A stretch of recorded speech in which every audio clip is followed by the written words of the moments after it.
Professeur Didier Raoult, où en est-on de l'épidémie et pouvez-vous tirer des premières conclusions au vu des données notamment de mortalité qui sont à votre disposition? Sur le plan de l'épidémie, on voit bien qu'on est au bout, donc on voit que petit à petit il reste que quelques cas sporadiques, mais enfin les choses sont en train de se résoudre. Ici, comme ailleurs d'ailleurs, hein, on voit que le nombre de patients hospitalisés en réanimation, le nombre de morts, le nombre de cas nouveaux diminue à peu près partout, et donc c'est en train de disparaître au milieu du printemps, comme c'était une possibilité non négligeable que ça arrive, et donc on voit ça diminuer, et c'était assez raisonnable. Sur le plan, du coup, le fait d'arriver au bout comme ça nous permet d'avoir une idée de la mortalité, de ce qui s'est passé dans les différents éléments, puisqu'il y a eu beaucoup de commentaires sur la différence entre notre stratégie et celle d'autres régions. Donc en France, le nombre de décès rapportés au million d'habitants, c'est pas mes données, hein, c'est celle de Santé publique France, c'est de 419 morts par million d'habitants, ce qui est beaucoup, avec des pics considérables, puisqu'il y a eu jusqu'à 600 morts par million d'habitants dans le Grand Est, dans l'Île-de-France 500 par million d'habitants, mais à Paris 759 morts par million d'habitants, c'est considérable. Pour vous donner une idée, il y a eu plus de morts en Île-de-France pour 12 millions d'habitants qu'il n'y en a eu à Wuhan, ça a commencé en Chine, pour 12 millions d'habitants aussi. Donc la gestion de l'épidémie en Île-de-France a été moins performante en termes de résultats que celle de Wuhan, pourtant, qui ont pris la toute première vague et qui ne savaient pas comment on traitait les choses. Alors, je ne vais pas comparer par rapport au reste de la Chine, parce que la mortalité est beaucoup plus basse dans le reste de la Chine que dans Wuhan, parce qu'au début, il y a une mortalité importante.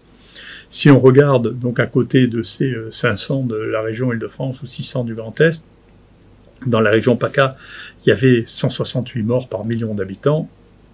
À Marseille, aux alentours de 140 par million d'habitants.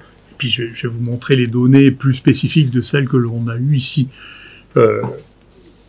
qui font partie d'une très grande série que l'on a fini d'écrire, qui est la plus grande série mondiale sur l'étude du Covid, pour lequel on a une mortalité extrêmement basse, puisque avec notre protocole thérapeutique, on a une mortalité de 0,5% des patients infectés, donc c'est extrêmement bas.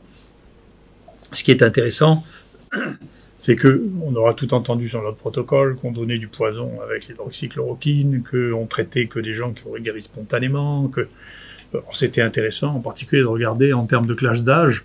Et donc ce que l'on voit, vous voyez, en Chine, c'est que toutes les classes d'âge ont été touchées. Bien entendu, le facteur le plus important, c'était d'avoir plus de 70 ans,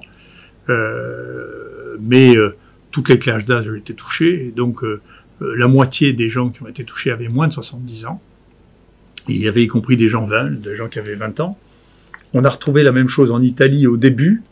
Les choses ont été corrigées après, et en Chine et en Italie, à partir du moment où on a pris des stratégies de tests et de traitement systématique. Mais on voit que le protocole était le même sur les 1000 premiers décès. Et on voit que dans le Grand Est et dans la région parisienne, il s'est passé comme en Chine ou en Italie au début, c'est-à-dire quand on ne fait rien, quand on ne détecte pas systématiquement et qu'on ne le traite pas systématiquement, on a exactement les mêmes profils de mortalité, c'est-à-dire ils se ressemblent exactement, c'est-à-dire et du coup on a de la mortalité chez les gens jeunes et on a une proportion très importante de gens qui ont moins de 70 ans qui meurent.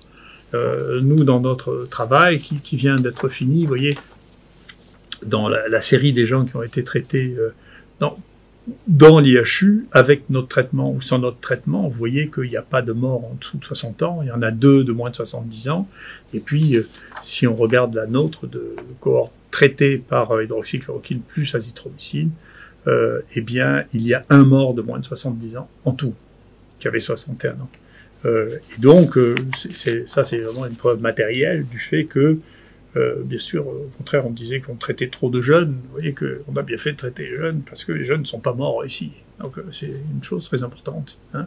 Et ça fait une grosse différence de n'avoir, nous, on a plus de la moitié des cas qui sont morts ici avaient plus de 80 ans.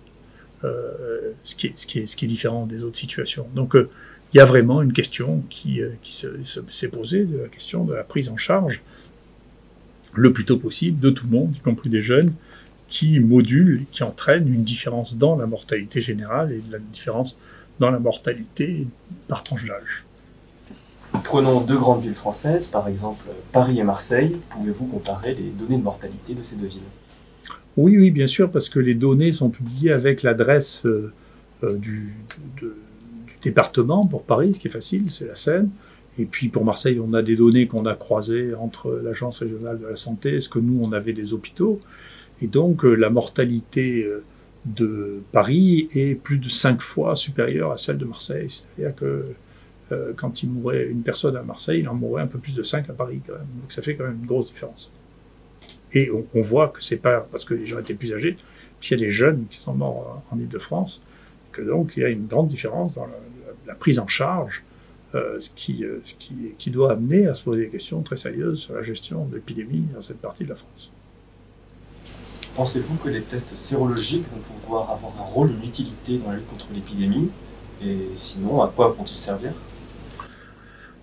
Pour l'instant, je peux toujours changer d'avis, parce que je ne veux rien prédire, mais pour l'instant, je ne vois pas l'utilité pour lutter contre l'épidémie, parce que les taux sérologiques sont très bas, sont de l'ordre de 3-4% ici à Marseille. Ils nous ont été utiles pour évaluer le risque qu'a pris notre personnel à accueillir tous ces malades, puisqu'il y a 6000 patients infectés qui ont fini par passer par ici, pour voir si ils avaient pris des risques en traitant ces malades. Et donc, le taux de séropositivité de notre personnel, y compris ceux en contact avec les malades ou en contact avec les virus au laboratoire, est très bas. Il est de l'ordre de 3,5%, c'est le même que la population extérieure. Et donc, il n'y a pas eu de risque pris par les gens qui étaient au contact des malades. C'est un travail qui confirme ce qui a été trouvé en Espagne, où il y a une très grande étude sur plusieurs dizaines de milliers de gens qui ont été testés sérologiquement, qui montrait que les gens qui étaient allés au travail comme d'habitude étaient plutôt moins infectés que les gens qui étaient restés confinés, ce qui montre que le confinement sans tester les gens présentait un danger. Il fallait confiner des gens éventuellement qui étaient tous libres d'infection, mais pas les confiner avec des gens infectés. Ce qu'on voit dans les EHPAD, par exemple, c'est que dans les EHPAD où il n'y a personne d'infecté, où il y a plusieurs personnes infectées, on ne peut pas laisser une personne infectée au milieu de personnes non infectées sans qu'elle les infecte. Et enfin, pour le reste, je ne vois pas trop à quoi servirait, en dehors de situations d'études épidémiologiques ou d'évaluation des méthodes que l'on a de tester systématiquement la sérologie des gens. Je pense que ça n'a pas d'importance. On ne peut pas, à mon avis, prendre des mesures basées là-dessus. Pour l'instant, en tout cas, je ne le vois pas. Merci.